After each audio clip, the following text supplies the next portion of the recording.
बिस्मिल्लाहिर्रहमानिर्रहीम। अस्सलाम वालेकुम। आज हम बात करेंगे मेरी पैदाइश से भी पहले के एक वाक़े पर। बेनज़ीर भुट्टो के ख़िलाफ़ तहरीक अदम एतमाद। बुध 1 नवंबर 1989 को बेनज़ीर भुट्टो के खिलाफ तहरीक अदम एतमाद 1 नवंबर 1989 के दिन वज़ीर आज़म मोहतरमा बेनज़ीर भुट्टो के खिलाफ एक तहरीक अदम एतमाद पेश की गई, जो सिर्फ 12 वोटों के फ़र्क से नाकाम हो गई थी। अदम सियासी इस्तेहकाम पैदा करने की साजिश सिर्फ 11 माह कबल यानी 2 दिसंबर 1988 को अवामी वोटों से मुंतखब होने वाली आलम इस्लाम की पहली खातून वज़ीर आज़म मोहतरमा बेनज़ीर भुट्टो को कमज़ोर हुकूमत को एक भरपूर धक्का लगाया गया और ये साबित करने की कोशिश की गई थी कि पाकिस्तान जैसे मुल्क में ताकत का सरचश्मा अवाम कभी नहीं हो सकते। 23 अक्टूबर 1989 को पाकिस्तान के खुफिया इदारों के कायम किए गए सियासी इत्तेहाद इस्लामी जमहूरी इत्तेहाद और मुत्तहिदा अपोजिशन के 86 अरकान ने वज़ीर आज़म बेनज़ीर भुट्टो के खिलाफ अदम एतमाद की तहरीक जमा करवा दी थी। लोटों के शहनशाह चौधरी शुजात हुसैन के साथ हुकूमत के इत्तेहादी जमात MQM भी थी, जिसे तारीख में दहशतगर्दी के अलावा थाली के बैंगन के तौर पर भी याद रखा जाएगा। हारस ट्रेडिंग या खोतों और टट्टुओं की खरीदो फरोख्त। 1 नवंबर 1989 को के दिन अदम एतमाद की तहरीक से कबल पाकिस्तान के सियासी तारीख का मेला मवेशियाँ लगाया गया था, जिसमें जानवरों के बजाय सियासतदानों या अरकान पार्लियामेंट और असम्बली के अलावा खरीदो फरोख्त की गई।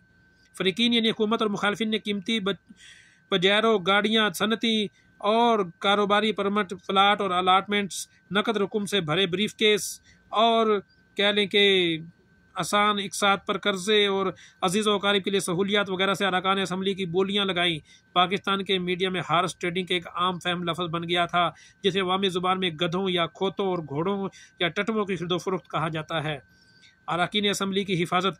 हुकूमत और अपोजिशन ने अपने अपने मेंबरान असम्बली की हिफाजत के लिए इन्हें महफूज और मखसूस मकामात पर मुंतकिल कर दिया था। हिज़्ब इख्तिलाफ के अरकान को या तो नवाब अकबर बुगटी की निगरानी में बलूचिस्तान हाउस इस्लामाबाद या फिर मरी ले जाया गया, जो सिरबा पंजाब का हिस्सा था, जहां बेनज़ीर भुट्टो के सियासी हरीफ नवाज शरीफ के जमात मुस्लिम लीग की हुकूमत थी। पीपल्स पार्टी ने अपने अरकान असम्बली को सवात के मुकाम पर मैंगोरा में मुंतकिल कर दिया था, जो सूबा सरहद के खैबर पख्तूनख्वा में था, जहां पीपल्स पार्टी की सूबाई हुकूमत थी। तहरीक अदम एतमाद का नतीजा। 1 नवंबर 1989 को दिन अदम एतमाद की तहरीक में वोटिंग से कबल गुलाम मुस्तफ़ा जतोई, मौलाना फजलुर रहमान, डॉक्टर इमरान ताहिर और आबदा हुसैन ने तहरीक के हक में तकारीर की थी। जवाबी तकरीर सिर्फ वज़ीर आज़म बेनज़ीर भुट्टो ने की थी। इस वक्त पाकिस्तान असम्बली में 237 अरकान होते थे। अदम एतमाद की तहरीक की कामयाबी के लिए 119 वोट दरकार थे, लेकिन सिर्फ 107 वोट मिल सके। इस तरह से बेनज़ीर भुट्टो की कमज़ोर हुकूमत सिर्फ 12 वोटों की फ़र्क से बच गई थी। अलबत्ता इस बेचारी को सुकून का सांस नहीं लेने दिया गया था और सिर्फ 9 माह बाद यानी 6 अगस्त 1990 को करप्शन के घिसे पिटे, बेसरोपा और भूडे इल्ज़ामात लगाकर बरतरफ कर दिया गया था। खुफिया एजेंसियों का किरदार। बज़ाहिर इस तहरीक अदम एतमाद के पीछे इस वक्त की मखलूत अपोजिशन या कम्बाइंड अपोजिशन पार्टी CPO थी, लेकिन कुछ दिनों बाद ये हकीकत सामने आई थी कि खुफिया इदारों ISI और तहरीक के पीछे थे, जिसके 2 अफसरान ब्रिगेडियर इम्तियाज़ और मेजर आमिर को फौज से निकाल दिया गया था। आर्मी चीफ मिर्ज़ा असलम बेग ने इस वाक़या से लाताल्लुकी का इजहार किया था। इस वक्त के वज़ीर आला पंजाब और बेनज़ीर भुट्टो के सबसे बड़े सियासी हरीफ मियां मोहम्मद नवाज शरीफ ने वज़ीर आज़म बनते ही इनाम में ब्रिगेडियर इम्तियाज़ को खुफिया इदारे IB का सरबराह बना दिया था। Operation midnight jackal. 1989 की इस अदम एतमाद की तहरीक का मुहर्रक ऑपरेशन मिडनाइट जैकल नामी खुफिया ऑपरेशन था, जिसके तहत हुकूमत के अरकान को खरीदने की कोशिश की गई थी। हुकूमत के एक MNA मोहम्मद आरिफ ऐवान ने हिज़्ब इख्तिलाफ और ISI के अफराद के साथ अपनी कई मुलाकातों के दौरान होने वाली बातचीत को टेप किया था। इन टेपों पर इनको और इनके 2 साथियों को हुकूमत के खिलाफ वोट देने के लिए इस वक्त की खतीर रकम 50 लाख रुपए की पेशकश की गई थी। पीपल्स पार्टी के एक रुकन और साबिक वज़ीर दाखिला जनरल नसीरुल्लाह खान बाबर ने बताया कि इस मौके पर सबूतों के तौर पर ऑडियो और वीडियो टेपें बनाई गई और फौज से शिकायत की गई, जिन्होंने इल्ज़ाम साबित होने पर आधी रात के इन दोनों गीदड़ों यानी मिडनाइट जैकल्स के जबरी रिटायर कर दिया गया। असगर खान केस।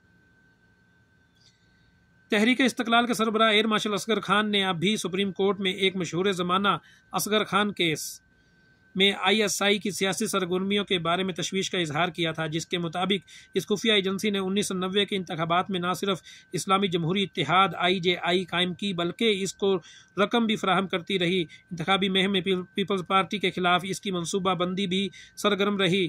اس کیس پر آج تک کسی کو کارروائی کرنے کی جرت نہیں ہوئی۔ یاد رکھیے کہ ہمارے ملک میں ہمیشہ ہی یہ سب کچھ ہوتا رہا ہے اور ہم کچھ نہیں کر پائے ہیں، اور جمہوریت برائے نام ہی رہی ہے ہمارے ملکوں میں۔ ہم نے ہمیشہ ایک دوسرے کے پاؤں کھینچے ہی ہیں یا ٹانگیں کھینچی ہی ہیں، ہم نے ملک کو ترقی کی راہ پر یا میثاق جمہوریت کی راہ پر نہیں جانے دیا گیا۔ اگر ہم اداروں کو اس کا مورد الزام ٹھہرائیں تو سیاستدان بھی برابر کے شریک ہیں۔ بینظیر بھٹو کے خلاف عدم اعتماد کی تحریک سے یہ تو ثابت ہو گیا کہ اسٹیبلشمنٹ اور بینظیر کی حکومت ایک پیج پر نہیں تھی، اور بینظیر بھٹو صاحبہ اور جناب صدر غلام اسحاق خان صاحب کے بیچ میں بھی کافی کشیدگی موجود تھی۔ اور بینظیر بھٹو کی اصل میں وجہ یہ تھی کہ ایک تو وہ ناتجربہ کار تھی، اور دوسرا یہ کہہ لیں کہ ان کی حکومت کمزور تھی، جو کہ یہ چاہتے تھے کہ 8ویں ترمیم کو ختم کیا جائے۔ جو 8ویں ترمیم یہ تھی کہ جی صدر کو اختیار دیا گیا تھا کہ وہ جب چاہیں حکومت کو گھر بھیج سکتے ہیں، جو کہ ایک بدنام زمانہ ان کے جی ترمیم تھی، اور جو کہ جنرل ضیاء الحق نے کی تھی، اور یہ جو نہیں ہونی چاہیے تھی، اور جو نہ صرف پاکستانی عوام کی توہین تھی بلکہ ملک میں عدم سیاسی استحکام کی وجہ بھی تھی کہ ایک چلتی حکومت کو کبھی بھی گھر بھیج دیا جائے، جو کہ جمہوریت کی داغ بیل کو کمزور کرنے والی چیزیں تھیں۔